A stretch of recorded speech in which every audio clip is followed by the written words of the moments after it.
राजधानी कब रही? संगम युग में। संगम युग। संगम युग पहले या सतयुग पहले? संगम युग पहले। तो राजधानी कहाँ स्थापन होती है, कितने वर्ष के लिए? शिव बाबा आकर के जो राज्य स्थापन करते हैं, राजधानी बनती है, वो कितने वर्षों के लिए राजधानी बनती है? जो राजधानी हमारी कोई छीन न सके, कितने साल के लिए है? 2500 साल के लिए राजधानी स्थापन। तो सतयुग में वो स्थापन होगी वो राजधानी, या संगम में स्थापन होगी? कौन स्थापन करेगा सतयुग में? सतयुग में कृष्ण थोड़े ही स्थापन करेगा, वो तो बच्चा बन के पैदा होता है। वो तो मनुष्य सृष्टि वृक्ष का पहला पत्ता है, उसका बीज रूप बाप तो कोई दूसरा होगा ना। बाप पहले या बच्चा पहले? बाप पहले। तो जो बाप है वो सतयुग में होगा या संगम में होगा? संगम में आता है। संगम में आकर के राजधानी स्थापन करता है। और धर्म पिताएं जो है वो राजधानी स्थापन नहीं करते। हाँ, ये राजधानी सतयुग और त्रेता पूरा चलती है, 2500 साल चलती है। 2 युगों तक राजधानी चलती है। उस राजधानी को कोई नहीं लूट सकता। हमारी राजाई कोई 2500 वर्ष तक कोई ले नहीं सकता। ऐसी राजधानी स्थापन करते हैं।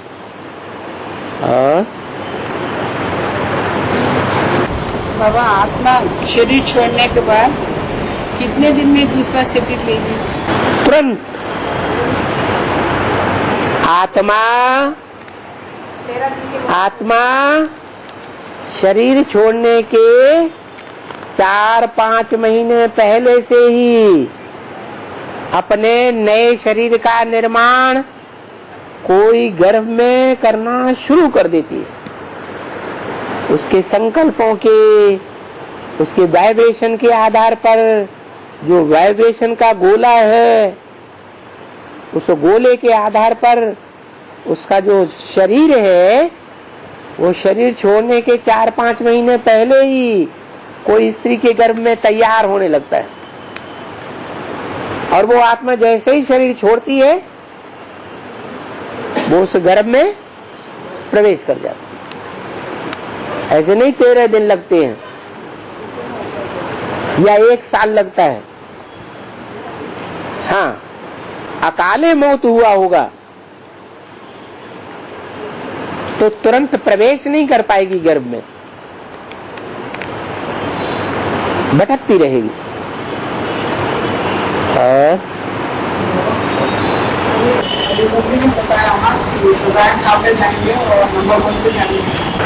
हाँ, सजाएं कड़ी से कड़ी भी होंगी और हल्की से हल्की भी होंगी। कोई तो ऐसी सजा खाएंगे धर्मराज की लाल लाल आंखें देखेंगे, कांप जाएंगे। बस, इससे ज्यादा कुछ नहीं तो ज्यादा सजाओं के लिए तो बाबा ने बोल दिया, हड्डी हड्डी तोड़ दूंगा, खाल उधेड़ दूंगा। और ऐसे नहीं कि सूक्ष्म शरीर से सजाएं खाएंगे।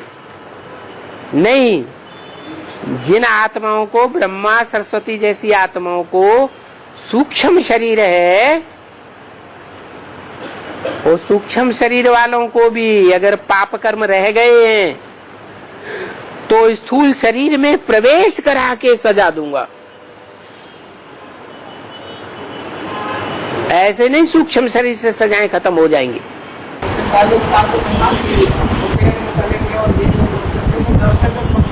वो तो भक्ति मार्ग में दिखाया है। बता दिया ना, मारे मारे सड़कों की खाल उधेड़ी जाए शरीर की तो पता नहीं लगता है। नहीं पता लगता कि कैसी सजा होगी। हाँ, उससे भी कई गुना ज्यादा। जब तक विनाश होता रहेगा तब तक सजाएं खाते रहेंगे। सजाएं खा खा करके सूक्ष्म वतन में जाते रहेंगे।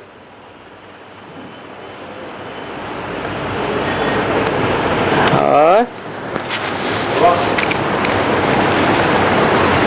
बाबा जब इस शरीर के भगवद गीता में बाबा जब इस शरीर के सभी इंद्रिय रूप द्वारा में अर्थात हर एक इंद्रिय में इंद्रिय से कर्म करते हुए ज्ञान रूपी प्रकाश उत्पन्न होने लगता है, तब अवश्य ही सत्वगुण बढ़ जाएगा। तो बाबा इसमें हर एक इंद्रियों से कर्म करते हुए ज्ञान रूपी प्रकाश कैसे होगा बाबा? क्यों? कौन सी इंद्री की बात लोगे? जैसे नाक है, नाक है, नाक में सूंघने का गुण है ना। गटर लाइन में घुसेड़ दिया जाए, गटर लाइन में भंगी लोग मेहतर लोग घुसते हैं ना, नहीं घुसते हैं? गटर लाइन होती है ना जिसमें गटर जाता है, सड़क के अंदर घरों की गटर जाती है, उस गटर लाइन को साफ करने वाले मेहतर होते हैं ना, उनको कितनी बदबू आती होगी, लेकिन उनको बदबू महसूस ही नहीं होगी, इतनी ज्ञान में, इतनी याद में, गहरी याद में भरे हुए होंगे। उस बदबू की तरफ उनकी बुद्धि ही नहीं जावेगी। बाप की याद की इतनी प्रैक्टिस हो जावे कि कैसी भी गटर लाइन बदबू मारने वाली हो, उसका अनुभव ही न हो। तो याद से हो गया, लेकिन ज्ञान का प्रकाश तो होगा। यही तो ज्ञान का प्रकाश जिसमें होगा उसी में तो इंद्रियों में भरेगा। जिसमें ज्ञान का प्रकाश नहीं होगा तो इंद्रियों में कैसे भरेगा? 10 इंद्रियां ज्ञान के प्रकाश से भरी पूरी हो जाए, न अच्छी खुशबू का कोई लोभ और न बुरी खुशबू से कोई घृणा, ऐसी स्टेज बनी हुई हो बाप की याद में।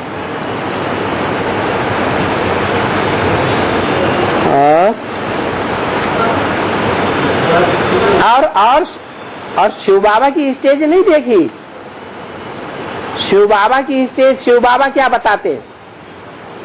शिव बाबा बताते हैं कि धोबी जब कपड़े धोता है, शिव बाबा भी तो बासरमैन है ना, है या नहीं है? और जो कपड़े धोता है वो गंदे से गंदे कपड़े होते हैं या सब पवित्र होते हैं? गंदे से गंदे जो कपड़े होते हैं बहुत गंदे हो जाते हैं, बहुत व्यभिचारी बन जाते हैं, तो कर्मेंद्रियों में बदबू आती है कि नहीं? और उनको वो धोता है घाट पे ले जा करके। तो क्या बताया?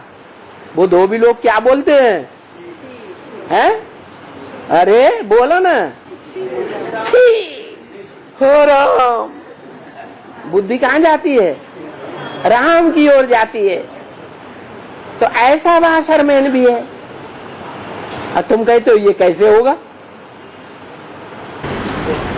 बाबा ये जो नाक और कान में बाबा जो बंद नहीं होता है, जो कंटिन्यूसली चलता रहता है, तो इससे हम वो कंटिन्यू वो जो योग की स्थिति है हम कैसे कर सकते हैं? याद में जैसे आशिक माशूक का दिखाया, बताया कि रास्ते में जा रहा है अपनी माशूका की याद में, और उससे पूछा गया तुमने आंखों से क्या देखा? तो कहता मैंने किसी को नहीं देखा। आंखें तो खुली हुई थी, नहीं तो रास्ता कैसे चल रहा था? रास्ता भूल तो नहीं गया ना? तो आंखें खुली होते हुए उसने किसी को क्यों नहीं देखा? इसका राज क्या है? बोलो ना। जो ध्यान है, जो मन है, वो दूसरी जगह लगा हुआ था, ऐसी जगह लगा हुआ था जहां उसका लगाव लग चुका। तो ऐसा ज्ञान बुद्धि में भर जाए, उस देने वाले परमपिता परमात्मा की प्रति इतना लगाव भर जाए कि इतना सुख, अतीन्द्रिय सुख हमको कोई दुनिया में और दे ही नहीं सकता। और हाँ,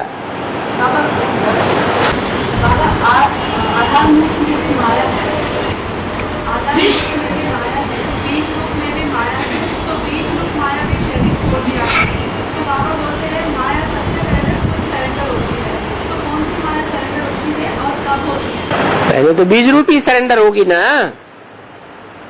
बीज ज्यादा पावरफुल होता है या जड़ें ज्यादा पावरफुल होती हैं या पत्ते ज्यादा पावरफुल होते हैं? तो बीज ही पहले सरेंडर होगा। शरीर छोड़ दिया तो क्या वो आत्मा परमधाम में चली गई? कहीं न कहीं जन्म लिया होगा ना। अरे माया रावण है तो क्या कोई मनुष्य के रूप में नहीं आता है? मनुष्य के रूप में नहीं आता है तो रावण के सिर कैसे दिखाए जाते हैं? दिखाए जाते हैं ना। मंदोदरी के रूप में दिखाया जाता है कि नहीं? मंद है उदर, उदर माने पेट, बुद्ध रूपी पेट जिसका बहुत मंद है, समझ नहीं सकती है।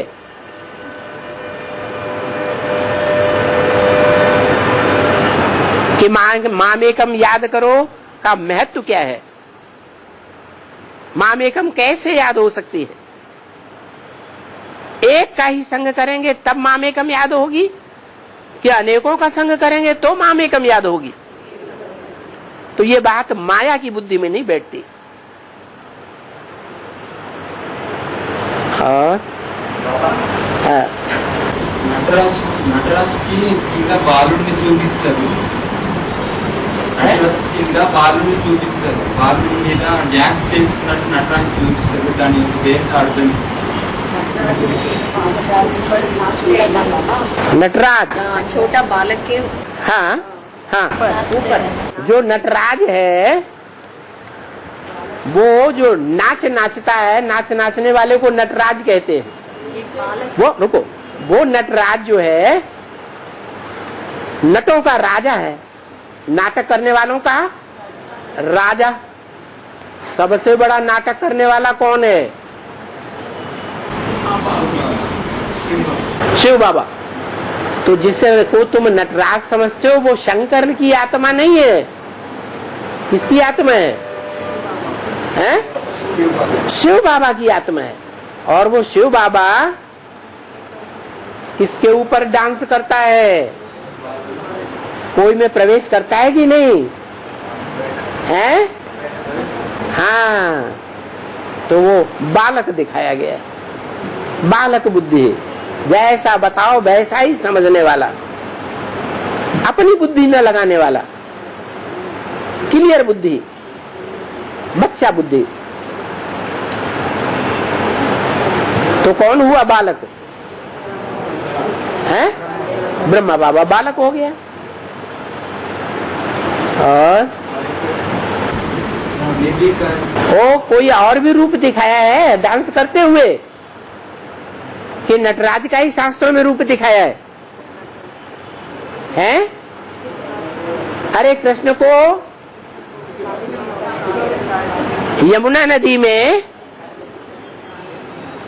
सांपों के फन के ऊपर डांस करते हुए दिखाया ना है? हाँ, वो सांप कौन सा है? हैं? वो अरे विषय विकार तो है ही, लेकिन वो रूप कौन सा है जिसके 5 विकार होते हैं? रावण का रूप है। और నిర్వికారి నిరాకారి నిరాకారి అన్నారు కదా బాబా. నిర్వికారంలోనే కామ క్రోధ లోభ మోహ అహంకారం ఉన్నప్పుడు మళ్ళీ అహంకారాన్ని మళ్ళీ ఎందుకు యూజ్ చేయాల్సిన అవసరం వచ్చింది? काम क्रोध लोभ मोह अहंकार से रहित माने निर्विकारी। निरंकारी जिसको देह का अहंकार नहीं है, उसकी अपनी देह है ही नहीं, निरहंकारी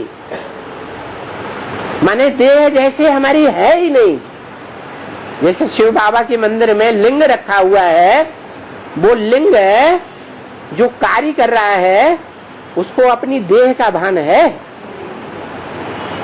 कि बाबा की याद है? हैं?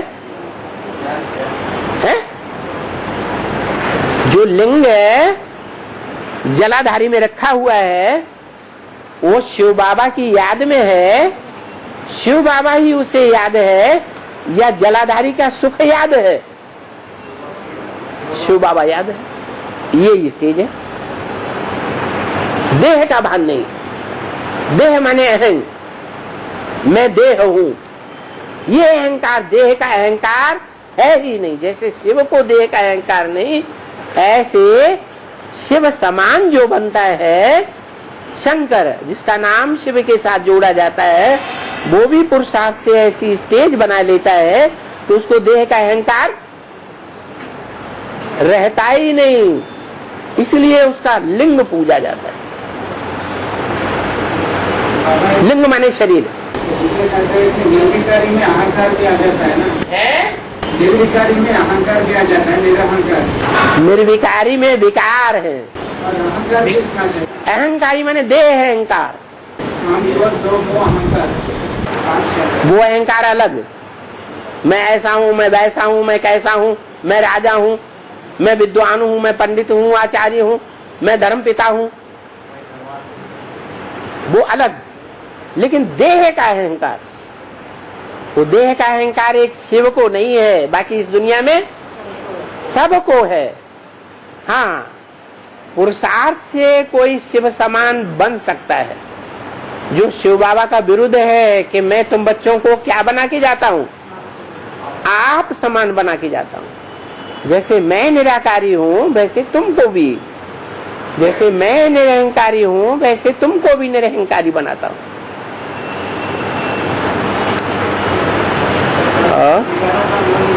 है सब विकारों का मूल देह है ना, सब विकारों का मूल देह है। हाँ जी, सब विकारों का मूल जो है वो देह है, देह अहंकार। और है देवालय सम्मुख में ध्वज स्तंभ किसके लिए रखा है? देवालय सम्मुखंలో ధ్వజస్తంభం ఎందుకు పెడతారు? मंदिर के सामने ध्वज स्तंभ क्यों दिखाया गया? ध्वज स्तंभ, हाँ, ध्वज स्तंभ क्यों खड़ा दिया गया? वो स्तंभ कुछ नहीं है। स्तंभ जो होता है ना, झंडा लहराते हैं ना, तो झंडा गाड़ देते हैं। झंडा कहाँ गाड़ा जाता है? जमीन में गाड़ा जाता है। जिसके ऊपर विजय पाई ली वो झंडा गड़ा हुआ है। विजय पाते हैं तो झंडा गाड़ देते हैं कि ये जमीन हमारी है, जिसके ऊपर हमने विजय पाई ली। उसके हिसाब से वो ध्वज स्तंभ खड़ा। ध्वज स्तंभ, ध्वज, ध्वज माने जो फहराता है ना झंडा, झंडे को ही ध्वज कहा जाता है। और हमारा त्रिमूर्ति का झंडा है। क्या ये त्रिमूर्ति का झंडा सारे विश्व में इसका नाम बाला हो जाए तो कहेंगे ध्वज स्थापन हो गया।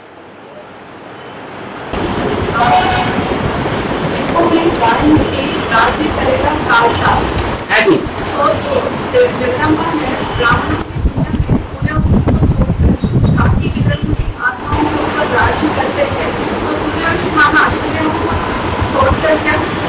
नहीं, जो अष्टदेव हैं, उन अष्टदेवों में जो पहला देव है कौन? अष्टदेवों में कोई पहला है या नहीं है? कौन है? अरे वो ज्ञान सूर्य खुद ही है ना। तो जो पहला है वो पहला ब्राह्मण है या नहीं? और ब्राह्मण किसका पुत्र होता है? ब्रह्मा का। तो कौन है ब्रह्मा? वो पहला ब्रह्मा कौन है और कब था? पहले ब्राह्मण का जो ब्रह्मा था जन्म देने वाला, वो कौन था, कब था? अरे वो माता यज्ञ के आदि में, जिसने दादा लेखराज के साक्षात्कारों का सुनाया था, तो जिसके मुख से सुना उसकी मुखवंशावली पहला ब्राह्मण हो गया ना। कौन है? कौन? प्रजापिता। तो पहला ब्राह्मण हुआ ना। तो जब पहला ब्राह्मण ही है, उसने ही अपनी अम्मा स्वीकार कर लिया कि ये हमारी माँ है, तो बाकी 8-7 जो है वो स्वीकार नहीं करेंगे। वो सूर्यवंशियों की माँ नहीं है। सूर्यवंशी जगत के अंदर नहीं है क्या? जगत अम्मा है, तो जगत में से सूर्यवंशियों को निकाल देंगे, वो सूर्यवंशियों की भी अम्बा बनती है। हाँ हाँ బాబాతో సహజ సంబంధాలు సర్వ సంబంధాలు हाँ సహజ అనుభూతి ఎప్పుడు కలుగుతాయి? ఏ పురుషార్థం చేయాలి? है బాబాతో సర్వ సంబంధాలు हाँ సహజంగా చేయడానికి ఏ పురుషార్థం చేయాలి? ఎప్పుడు కలుగుతుంది? सहज सहज अनुभव कैसा करेंगे? ये सहज सर्व संबंधों के अनुभव करने के लिए कौन सा पुरुषार्थ करना है, हाँ। वो कब होता है? संगम युग में सहज पुरुषार्थ, सर्व संबंध से सहज पुरुषार्थ अनुभूति। संबंध जुड़ेगा तब ही तो अनुभूति होगी। जैसे पति पत्नी का संबंध है, जो पति पत्नी का संबंध है उसकी अनुभूति अलग होती है या भाई बहन बाप बेटी जैसी होती है? अलग होती है। उसके लिए इंद्रियों का जो प्यार है वो अलग है या भाई बहन बाप बेटी जैसा है? अलग है, अलग है ना। तो वो अनुभूति है इंद्रियों की अलग अलग। सर्व संबंधों की क्या पुरुषार्थ? सर्व संबंधों की अनुभूति। हाँ हाँ, सर्व संबंध अलग अलग होते हैं कि एक ही जैसे होते हैं? तो संबंधों की अनुभूति भी अलग अलग होती है। संबंधों से जो कनेक्टेड इंद्रियां हैं वो भी अलग अलग हैं। इसके लिए कैसे पुरुषार्थ करना है? कैसे पुरुषार्थ करना है? क्यों? बाप हमारा दोस्त नहीं है? खुदा हमारा दोस्त है या नहीं? तो दोस्त का सहयोग देना चाहिए कि नहीं? है?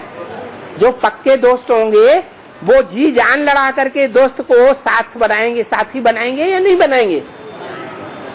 तो समझ लो हम ऐसे दोस्त बने हैं कि सारी दुनिया की कुछ भी परवाह न करें, हम अपने दोस्त के साथ दोस्ती निभाएंगे। जैसे शास्त्रों में दिखाया है, कृष्ण ने सुदामा के साथ दोस्ती निभाई, गरीबी भी निभाई, या जब राजा बन गया तब भी निभाई है। हाँ, ऐसी दोस्ती निभाएं। कोई भी संबंध हो उसको निभाने की बात है। जैसे बाप के संबंध में आज्ञाकारी, शिव हमारा बाप है तो हम आज्ञाकारी बच्चे बने हैं।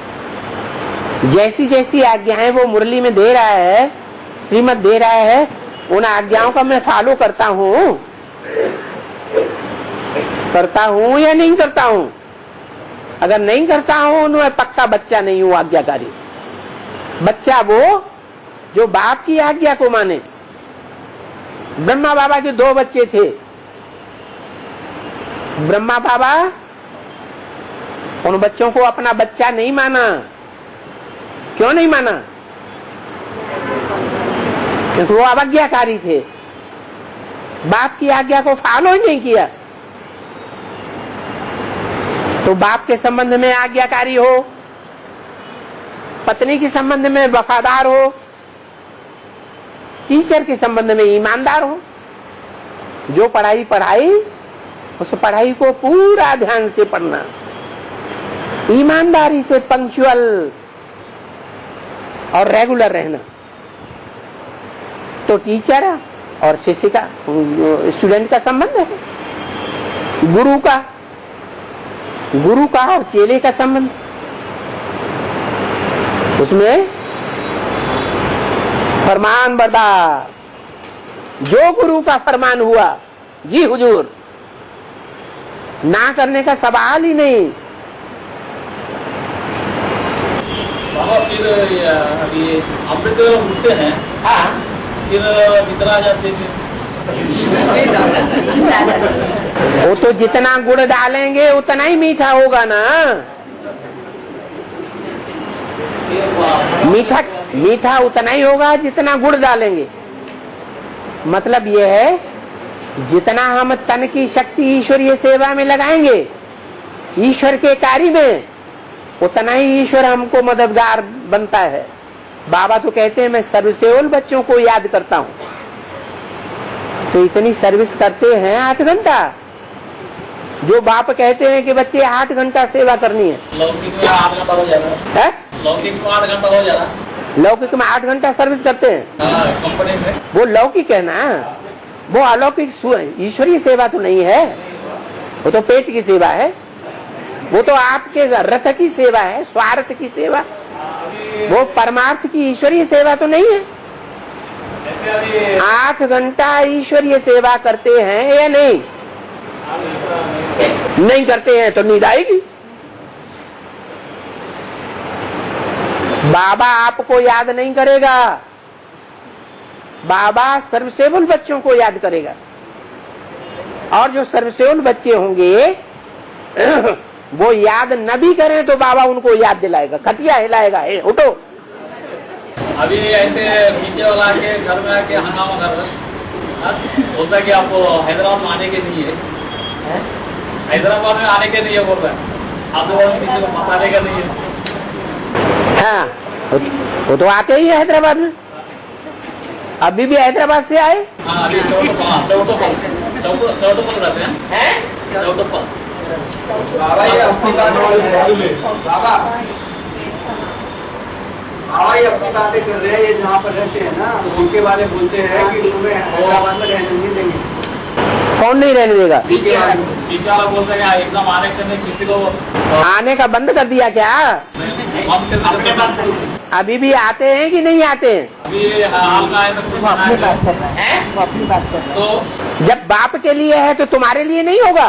उसमें बाबा के बारे में कुछ बोलना तो आपको भी गुस्सा आ जाएगा। गुस्सा नहीं आना चाहिए। बाप को गुस्सा आता है क्या? है? बाप को भस्मासुर के ऊपर गुस्सा आता है? नहीं आता है ना। अरे तरकीब से अपना काम निकालना है। 6-7 जन एक जैसा आके चिल्लाने लगा कि हम बोले एक जन से बातें करेंगे, आपको जवाब देंगे, है ना। तो उन्होंने बोला कि काय करने लगा, बोलता हमारे इतना साल का ये है, इतना साल के है, आप कितना 13 साल के हैं।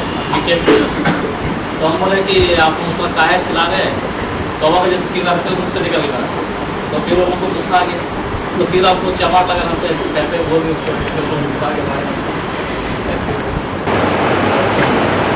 वो सब छोड़ो, क्योंकि उनकी तो राजाई जा रही है। उन्हें पता लग गया कि अब हमारे हाथ से राजाई गई, अब हम कोई माला में आने वाले नहीं हैं, इसलिए वो तो परेशान होंगे। आप अपनी आत्म की स्थिति की शान में रहिए, आपके द्वारा कोई उल्टा पलटा काम न हो जाए।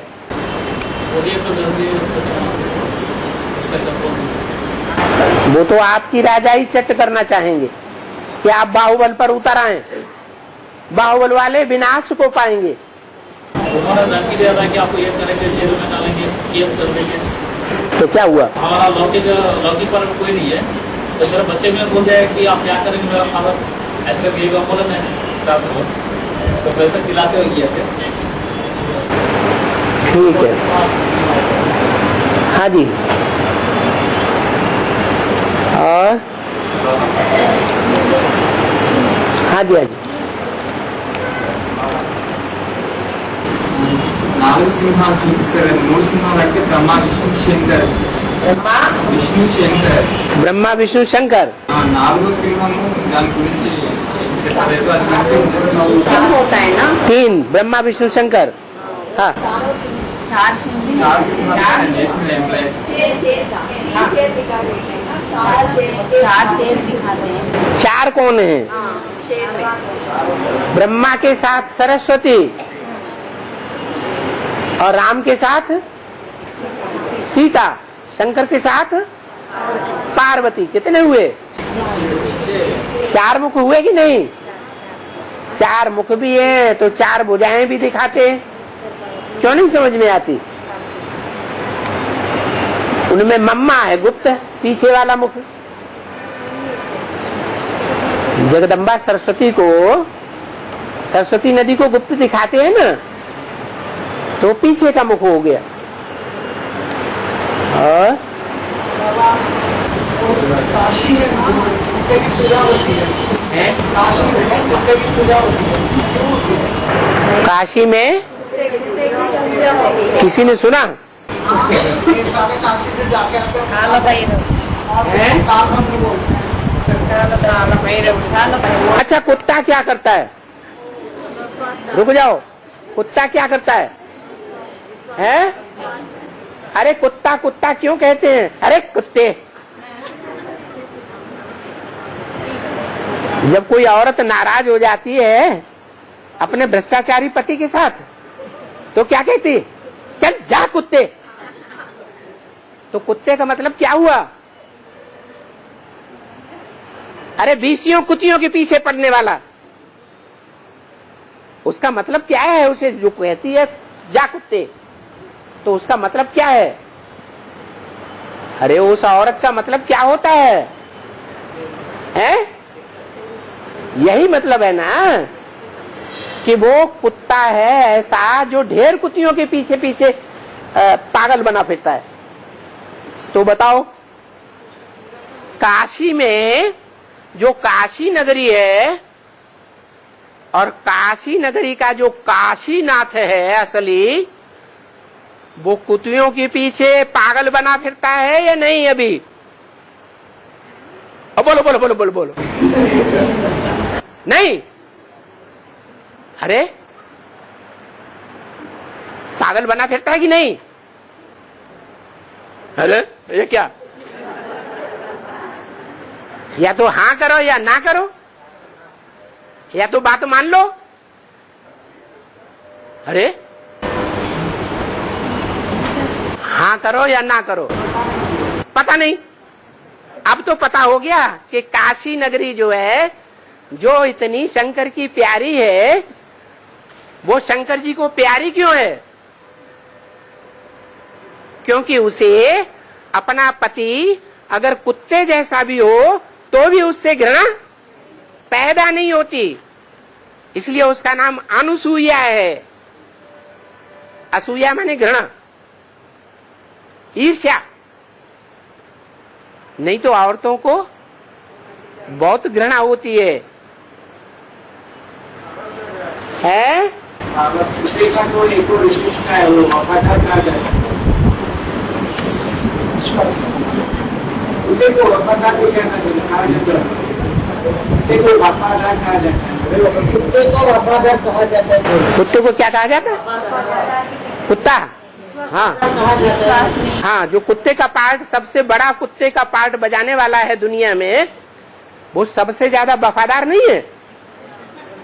16,000 पत्नियों के साथ वफादार है या उनको घर से बाहर निकाल देता है? बोलो, वफादार है या नहीं? लोग एक पत्नी के साथ वफादारी नहीं निभाते, वो 16,000 के साथ वफादारी निभाता है। नहीं है? अरे बोलो, है या नहीं है? जय श्री राम। हाँ,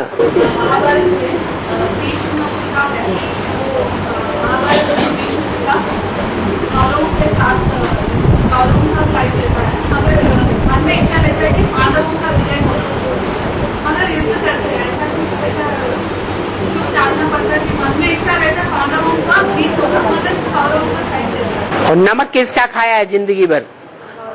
मगर फिर भी पता है नमक किसका खाया है? नहीं, कौरवों का नमक खाया है सारी जिंदगी। जो सन्यासी हैं वो गृहस्थियों के घर में खाना खाते हैं या नहीं? सारी जिंदगी गृहस्थियों के यहाँ पलते हैं? नहीं पलते हैं तो कहाँ जन्म लेंगे? हैं? गृहस्थियों के घरों में जाके जन्म लेते हैं। जहाँ जन्म वहाँ जीत। क्या मगर क्या? मालूम है, लेकिन वफादारी निभाते हैं कि जिसका नमक खाया है उसका बजाना भी है इस शरीर से।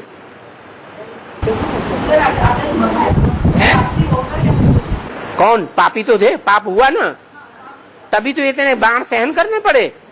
6 महीने तक बाणों की सैया पर पड़े रहना पड़ा। इतना घाव कोई सहन कर सकता है? तभी तो सहन करना पड़ा। और हाँ, सती दक्ष प्रजापति के पुत्री के रूप में बताए गए हैं। तो शंकर के साथ में शादी करने से बहुत देर तक क्यों मना करते हैं? उसको कोई राज है क्या? समझ में नहीं आया, घट बोल। ये माताओं को भी समझ में नहीं आया। जोर से बोल। सती दक्ष प्रजापति की बेटी, हाँ हाँ, तो शंकर के साथ में सती को शंकर से ही शादी होने का है, फिर भी वो दक्ष प्रजापति उसको विरोध करता है। क्या विरोध करता है ना? सती जो है शंकर के साथ शादी करने के लिए बोलती है, विरोध करते हैं, लेकिन प्रजापति विरोध करता है। हाँ, वो कारण क्या है और उसका राज क्या है? उसका कारण ये है कि प्रजापति जो है, जब प्रजापति के शिखर पर पहुंचता है, संपूर्णता की स्टेज पर पहुंचता है, सारी प्रजा के ऊपर उसका कंट्रोल हो जाता है। मान लो अभी किसी का तो पार्ट प्रजापिता का होगा, इस दुनिया में कोई होगा कि नहीं? अभी उसका थोड़ी प्रजा के ऊपर राज्य है। एक टाइम ऐसा भी आएगा कि 500 करोड़ों से अपना बाप मानेंगे मनुष्य शक्ति का, एडम आदम के रूप में मान लेंगे, तो अहंकार बढ़ेगा या नहीं बढ़ेगा? है, बढ़ जाएगा। जब अहंकार बढ़ जाता है तो प्रभुता पाए काहे मदनाई। जब प्रभुता किसी को प्राप्त हो जाती है तो उसको बहुत अहंकार चढ़ जाता है, वो अपन को भगवान से भी ऊंचा मानता है। तो मन ऐसे ही है। ये प्रजापति का पद, दक्ष प्रजापति, दक्ष प्रजापति। वो सप्तर्षियों को भी शाप दे दो बोल के उनको भी कहना है। हाँ जी, जब भगवान को ही नहीं मानता तो सप्तर्षियों को क्या मानेगा? और वो जो यज्ञ करता है उसमें शिव को भी नहीं बुलाता है। हाँ जी, तो वो ये शंकर के विरुद्ध उतना द्वेष क्यों है? यज्ञ के आदि में क्या हुआ? जिसको प्रजापति का टाइटल मिला, उस टाइटलधारी प्रजापति ने जो शंकर पाठधारी है उसको आमंत्रण देता है, आमंत्रण देता है या घृणा करके निकाल देता है? घृणा करके निकाल देता है। तो जो हुआ है वही तो शास्त्रों में लिखा है। और वही पार्वती के पिता हिमावंत, वो शंकर के वो अगला जन्म है, वो अगला जन्म है। हिमावन, हिमावन का मतलब हिमालय। हिम माने बर्फ, आलय माने घर, जो बर्फ का घर है। माना ब्रह्मा वाली आत्मा जब सहन शक्ति की उच्च शिखर पर पहुंच जाती है, बर्फ का घर बन जाती है। माना उसकी बुद्ध रूपी जो सिर है उसमें ज्ञान जल बहता ही नहीं है, जाम हो जाता है। तब वो हिमालय कहा जाता है। हिमालय पहाड़, उसमें जन्म लेती है पार्वती। तो पार्वती किसका नाम हुआ? लक्ष्मी का, या जिसे संगमयुगी राधा कहो। संगमयुगी राधा जो है वो उसकी बच्ची बनती है। वो पूर्व जन्म की बात और ये इस जन्म की बात। हमारे प्रश्न से ये है कि सती का पिता दक्ष प्रजापति को घृणा करता है, द्वेष करता है, और पार्वती के पिता हिमावंत ने सपोर्ट करता है। हाँ जी, तो डिफरेंस क्या है? उसका डिफरेंस ये है कि पार्वती जो है तपस्विनी है, तपस्या करके अपने पूर्व जन्मों के पापों को भस्म कर लेती है और योग्य बन जाती है।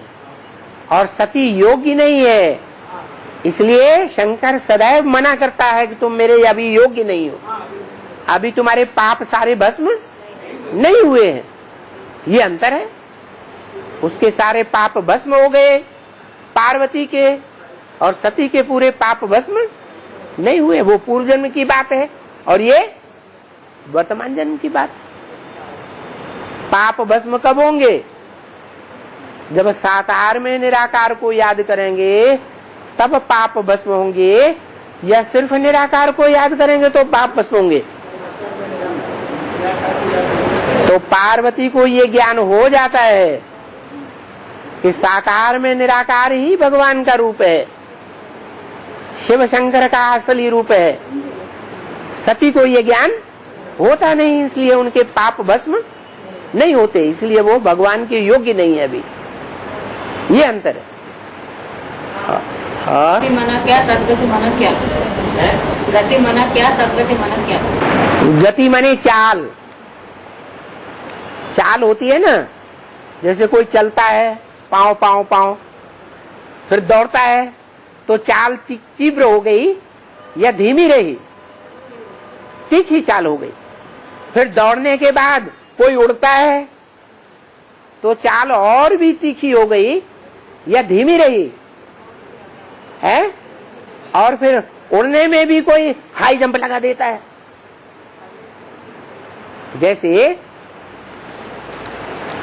बम फेंका जाता है ना, तो जिस यंत्र से बम फेंका जाता है तो एकदम छलांग लगा के कहां का कहां गिरता है जाके, तो वो चाल और भी तीखी हो गई। ऐसे ही पुरुषार्थ की चाल है गति। कोई तो पड़ा पड़ा सो रहा है, कोई सो नहीं रहा है, उठ के बैठ गया है, लेकिन याद नहीं आ रही है। कोई याद की यात्रा में चल पड़ा, याद आ रही है लेकिन बहुत धीमी गति से, चींटी की चाल चल रहा है। कोई जो है दौड़ रहा है पुरुषार्थ में, तो उसकी गति दौड़ने की गति हो गई। माने गति अनेक प्रकार की होती है, और सदगति वो एक ही सच्ची को गति कहा जाता है। सत्य एक होता है या अनेक होता है? वो है सदगति। वो भगवान ही आकर के सदगति करता है, और कोई मनुष्य सदगति नहीं कर सकता। बाबा एक सीढ़ी में बोला है ना, गति मना मनन चिंतन करना ही गति है। एक सीढ़ी में बोला है मनन चिंतन मंथन करना ही गति, और सदगति मना अति दिन सुख कर्म करना ही सदगति बोला ना, ये भी बात बोला। मनन चिंतन मंथन की आखिरी स्टेज है बिंदु रूप में टिक जाना, देवता बन जाना। देवताएं जो हैं अपने सारे जीवन किसी को याद नहीं करते, अपनी देह को भी याद नहीं करते। क्या याद करते? अपनी आत्मा को याद करते। वो ज्ञान की पराकाष्ठा है, इसलिए सदगति है, सच्ची गति। हाँ जी। अभी बात को मकसद को जरूर चलना चाहिए। आपको डायरेक्शन है, आपको डायरेक्शन देते हैं तो फिर जिम्मेवारी कहाँ है? अभी आपके मतलब जरूर चलना चाहिए। आप डायरेक्शन देते हैं तो फिर जिम्मेवार कहाँ है? बाप डायरेक्शन देते हैं तो जिम्मेवारी बाप की है। बाप ने डायरेक्शन दिया कुएं में कूद पड़ो, तो हम कूद पड़ते हैं। अगर शरीर छोड़ दिया तो जिम्मेवारी कौन हुई? किसकी हुई? बाप की जिम्मेवारी है, हमारी कोई जिम्मेवारी नहीं। हमने तो जो बाप ने कहा तो कर दिया। बाप का काम है आज्ञा देना बच्चे को, और बच्चे का काम है आज्ञाकारी बनकर के बाप की बात को फॉलो करना है। हाँ जी, हाँ जी, हाँ जी।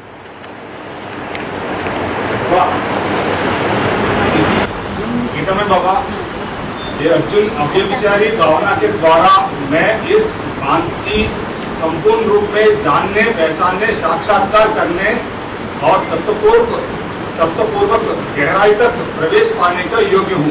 हाँ, इसमें बाबा की व्यभिचारी भावना के द्वारा भ्रांति संपूर्ण रूप में जानने मतलब क्या होगा बाबा? अगर व्यभिचार बुद्धि में भरा हुआ होगा तो भगवान को जान सकेगा कोई है? व्यभिचार जिसकी बुद्धि में भरा हुआ होगा, अनेकों को याद कर रहा होगा, अनेकों से इंद्रियों का संबंध जोड़ रहा होगा, तो उसकी बुद्धि में ज्ञान ही नहीं बैठेगा। भगवान क्या है? ज्ञान का बिंदु है, ज्ञान की रोशनी है। क्या है भगवान? ज्ञान की रोशनी ही ज्ञान है, भगवान है। ऐसी रोशनी जो अब व्यभिचार में ही टिकती है। अगर व्यभिचारी दृष्टि होगी, व्यभिचारी वृत्ति होगी, व्यभिचारी कर्म इंद्रियां होंगी, व्यभिचारी संकल्प होंगे, व्यभिचारी वाइब्रेशन होंगे, तो कभी भी ज्ञान ठहर नहीं सकेगा। वो मिट्टी का पात्र हो गया। ज्ञान जो है सोने के पात्र में ठहरेगा। सोना माने जो सच्चा होगा। भगवान डायरेक्शन देते हैं, माम एकम याद करो। तो माम एकम याद करो माने मुझे एक को ही याद करे, दूसरों की याद आए तो फटाक से भगा दे, वो है सच्चाई। ऐसे नहीं याद नहीं आए, 63 जन्मों का हिसाब किताब है तो याद तो जरूर आएगी। जिनके साथ हिसाब किताब जोड़ा है शरीर की कर्मेंद्रियों का, वो इस जन्म में याद आएंगे या नहीं? याद तो आएंगे, परंतु फटक। चलो हम अपने बाबा को याद करते। एक तो वो संपूर्ण रूप हो गया बाबा। हाँ, भ्रांति संपूर्ण रूप मतलब उसका क्या मतलब बाबा? है एक तो संपूर्ण रूप बाबा, दूसरा इसमें लिखा कि भ्रांति संपूर्ण रूप। बाकी क्या? भ्रांति लिखा बाबा, भ्रांति। भ्रांति संपूर्ण बंकी क्या? भांति। हाँ हाँ, भ्रांति संपूर्ण रूप। भांति मानी तरह, उसकी भांति माने उसकी तरह। हाँ है, सन्मुख माने मुख के सामने। इसके आगे लिखे बाबा की साक्षात्कार करने में, जानने पहचानने और साक्षात्कार करने और तब तो पूर्व गहराई तक प्रवेश पाने, तब तो पूर्वक गहराई तक प्रवेश पाने। हाँ, साक्षात्कार तो वो भक्ति मार्ग है बाबा, तो इस ज्ञान में तो साक्षात्कार तो होता नहीं है। बुद्धि का साक्षात्कार होता है, ज्ञान में बुद्धि का साक्षात्कार होता है, और भक्ति मार्ग में बंद आंखों का साक्षात्कार होता है, स्वप्नवत। वो रियलिटी नहीं है। और जो बुद्धि का साक्षात्कार होता है कि हम ऐसे ऐसे ऐसे ऐसे 84 जन्म भोगेंगे, इन व्यक्तियों के साथ भोगेंगे, इस समय पर इस जन्म में भोगेंगे, वो प्रैक्टिकल है या सिर्फ भावना है? प्रैक्टिकल में हमने समझ में आ गई बुद्धि में बात। तब तो पूर्वक गहराई मतलब क्या होगा? सच्चाई पूर्वक। सत्य माने सच्चाई, सार। तब तो बोलो, तब सत्य माने सार, तब तो पूर्वक बोलो। तत्व। तत्व माने सार।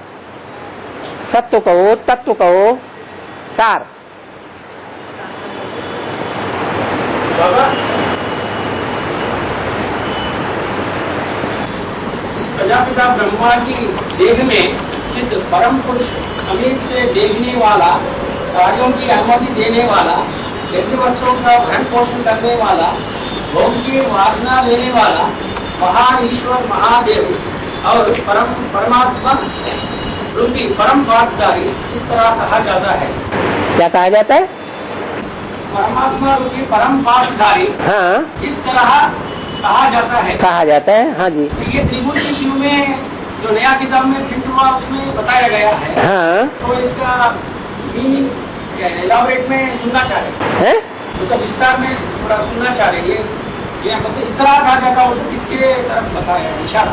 एक एक बात करके पूछो, तुम इकट्ठी पूछो कैसे चलेगा? एक भरण पोषण करने वाला है। भरण पोषण करने वाला, भरण पोषण करने वाला कौन है? ज्ञान का भरण पोषण करता है, याद की यात्रा से भरण पोषण करता है। याद है हमारा अन्न, याद है हमारी अनाज, अनाज खाने से शक्ति आती है।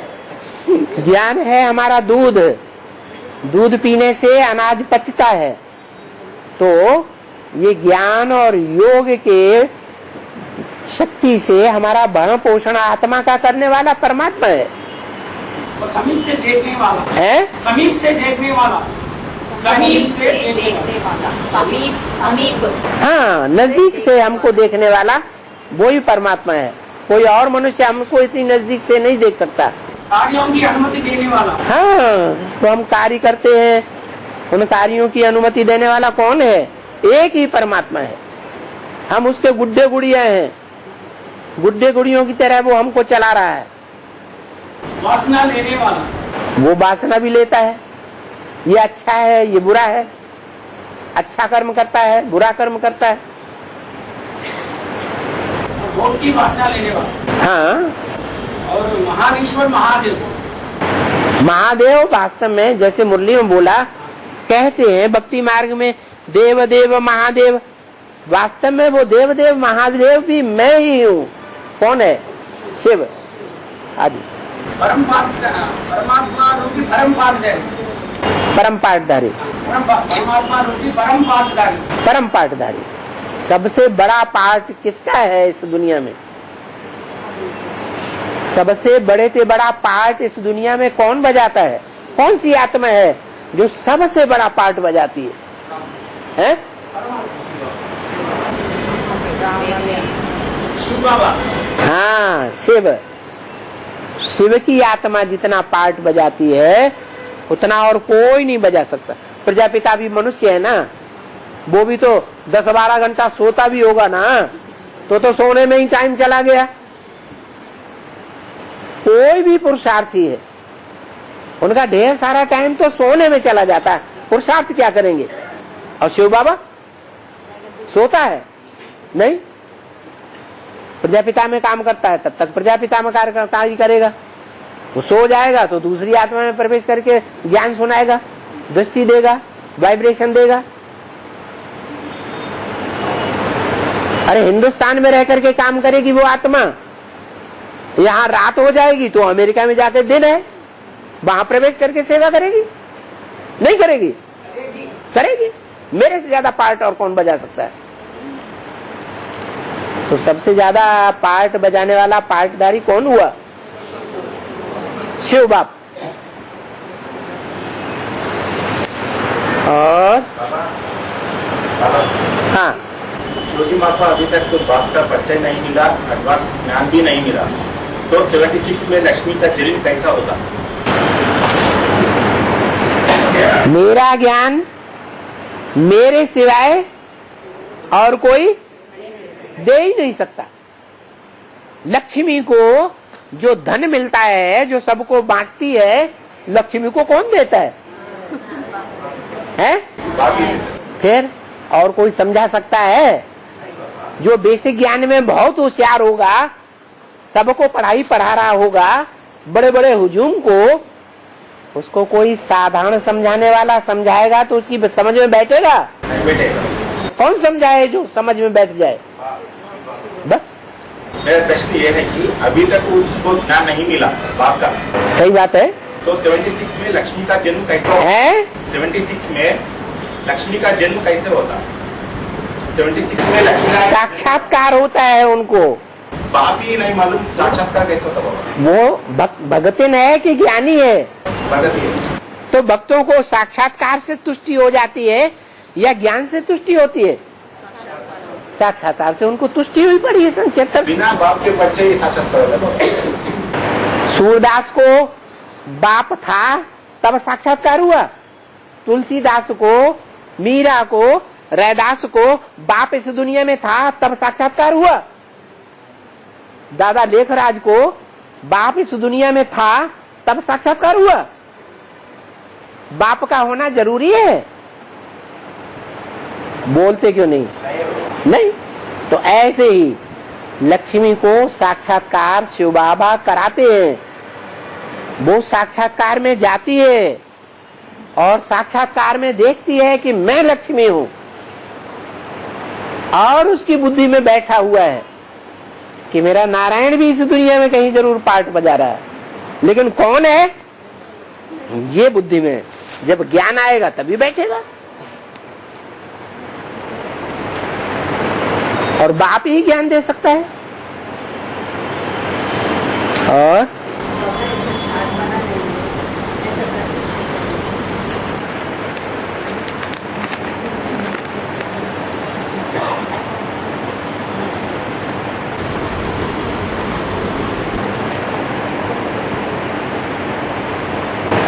हाँ, तो क्या बात है इसमें? एक हफ्ते के लिए सर, अगर व्यर्थ संकल्प आता है तो बिंदी बन जाना, तो व्यर्थ संकल्प से छुटकारा हो जाएगा। क्या नहीं समझ में आता इसमें? क्यों नहीं करना? पार्वती माता है ना, वो लिख के दिए वो, हाँ, तो क्यों नहीं करना? सही बात तो है। क्योंकि थोड़े लोगों को पसंद नहीं आ रहा। क्यों नहीं पसंद? इसमें न पसंद की क्या बात है? बाबा ही तो कहते हैं तुम्हें ढेर सारे संकल्प आते हैं तो उन पर फुल स्टॉप लगा दो, बिंदी लगा दो, तो संकल्पों का आना बंद हो जाएगा। प्रैक्टिस करो फुल स्टॉप लगाने की। रोजाना ऐसा करेंगे बोलती जैसे कोई 4 व्हीलर चला रहा है और उसको ब्रेक लगाना आता ही नहीं, तो गाड़ी फुल स्टॉप होगी? वो तो चलती रहेगी, एक्सीडेंट हो जाएगा। तो क्या सीखना है? हाँ, संकल्पों को रोकने के लिए फुल स्टॉप, बार बार फुल स्टॉप लगाना, ये प्रैक्टिस करनी है। जब ज्यादा संकल्प आए तब ज्यादा प्रैक्टिस करनी है। पूरा छाट है बाबा। हाँ जी, वो तो बहुत ढेर सारी बातें हो सकती हैं, एक की बात नहीं है, ढेर सारी बातें हैं। लो, हाँ, भगवदगीता में एक श्लोक है ना, मन बुद्धि को वश में करने वाला आत्मा, मन बुद्धि को वश में करने वाला आत्मा सब कर्मों को मन से न कि स्थूल रूप से संपूर्ण त्याग कर द्वार वाले शरीर रूपी नगर में न करता हुआ और न कराता हुआ सुख से ही प्राप्त होते हैं। तो पूछना क्या है आपको? कैसे नव इंद्रिया है ना, सुख से कैसे प्राप्त हुआ? कर्म करता हुआ न कराता हुआ, तो बोला न करता हूँ न कराता हूँ, बिंदी की याद में रहता हूँ। जब मैं बिंदी की याद में रहूंगा, एक की याद में रहूंगा, तो मैं कर्म करता कहाँ हूँ? उसका लेप छेप लगेगा ही नहीं, न दूसरे से कराता हूँ। नव इंद्रिया भी सुख से प्राप्त होना है। हाँ जी, ऐसी स्टेज बनानी है। ओम शांति।